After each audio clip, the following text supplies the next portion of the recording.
Welcome back to the channel, new friends. I'm just gonna jump right on into it with the story entitled, In Retrospect, the Kindness Was the Cruelest Part of It All. I got out of my second abusive relationship on the 9th of this month, and in my infinite wisdom, I went immediately back to my first abusive partner. In my defense, I wasn't trying to just hook up.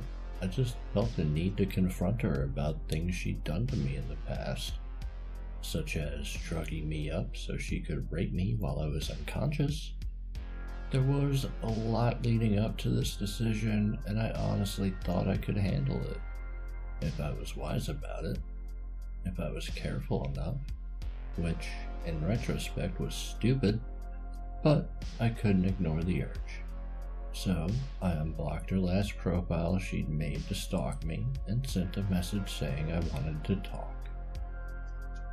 It took until the day before Thanksgiving for her to respond. It was just a really bizarre thread.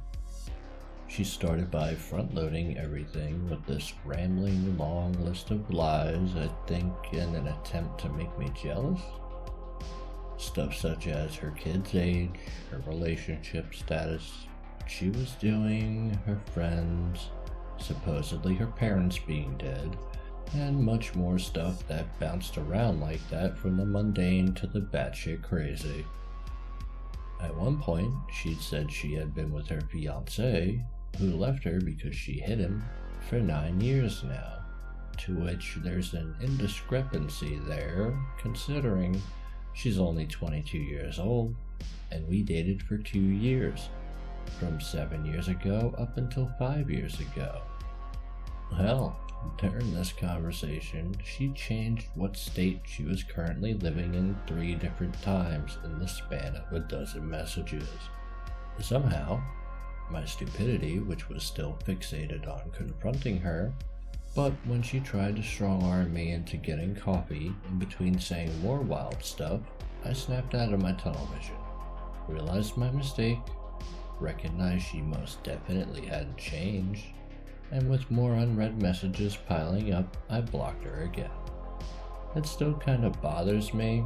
Can't figure out why she'd lie about so many plainly obvious things. Do people actually fall for that crap? Granted, I'm not one to talk. I digress. With my most recent abusive ex, part of me getting out of that bad situation was filing a police report with the hope that I'd also be able to get a restraining order that'd help me circumvent a few of the threats she'd made against me. What I didn't realize at the time is that my ex is post-grad, aiming for a career as a school counselor. She actually starts her practical exams for that in a month or two. I was told by members of my family that if she's got a police report against her with the type of claims I've made, even though a restraining order hadn't been granted, that her chosen career would be dead in the water. I actually feel pretty awful about that, and don't know what to do. Hell, I'm not honestly sure if I feel bad because of all the years of work she's put in now being void, or if I'm terrified about her finding out I'd be the reason for it. I guess I'm just kinda stupid, because I hoped she would change after this, but she didn't change after the last time, so chances are she will hurt someone else if she gets power again.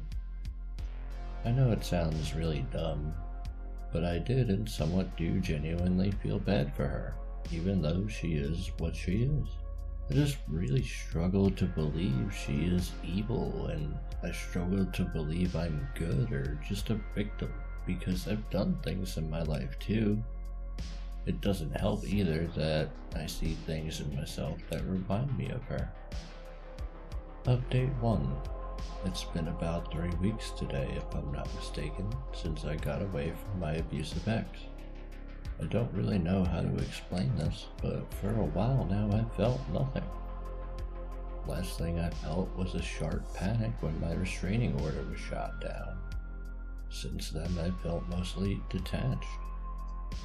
There's physical stuff happening that implies emotions, extreme weight loss, sleeping in short shifts, Heart racing, sudden gripping urge to cry, but I feel no emotional response when it happens. I'm wondering if maybe this last go around broke me entirely, because I know last time when she abused me, I was a wreck and a raw nerve of emotion.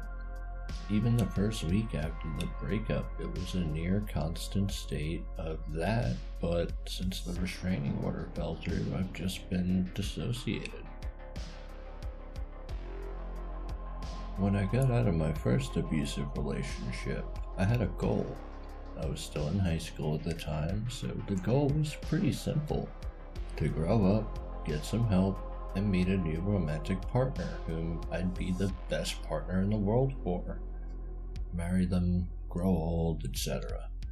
That kept me going for a few years, and eventually I kind of recovered, though of course with some psychological scars. I think not having a goal this time around is what's making it so difficult for me. Granted, I'm sure it hasn't helped that not only were those old wounds in my psyche torn wide open, a fair few new ones were added onto the list. I've been trying to think about what I want to do now and find a reason to heal, but I simply cannot. Even the idea of trying again with a new romantic partner just makes me nauseated. There's no chance in hell I could stomach the idea of allowing anyone into my bed again, much less my mind or my heart. It fucking sickens me. I think for now the best course of action is to be solitary, not just romantically, but in general, as I've withdrawn myself entirely from all social circles in regards to friends and family alike. I have no clear direction on what I should do or why. I don't really care about being happy, as I'm fine being numb, so I'm basically just lost now. Update number 2. I got out of my abusive relationship about 2 months ago now. It's been a weird few months, but I'm slowly starting to get back some of the emotional depth I once had. This past weekend I left my house for a social call for the first time since all this insanity went down. Recently though, I've been hung up on something. This extreme rage. Not because the ex forced me into sex, pushed me to the edge, or blackmailed me into doing whatever she desired, nor the other horrible crap she pulled. It was because of the small, nice things she did layered in between all of the nightmarish crap. It's difficult to explain, but it just kills me inside to think about how something so thoughtful and nice can be preceded and followed up so quickly by something so fucking evil. For example, she bought me a pair of $200 boots as a gift once. Nicest gift I have honestly ever gotten. Nearly broke down from crying over it. Now, skip ahead 5 hours and I go to her apartment after she asked for me to, which she then straight up abandons me there with her house keys and dog for nearly a fucking week, telling me I couldn't leave because if I did, her dog would die. All of this while she's out running the fucking streets and hopping between the sheets with other men. I know that's what she was doing because she literally told me that's what she was doing.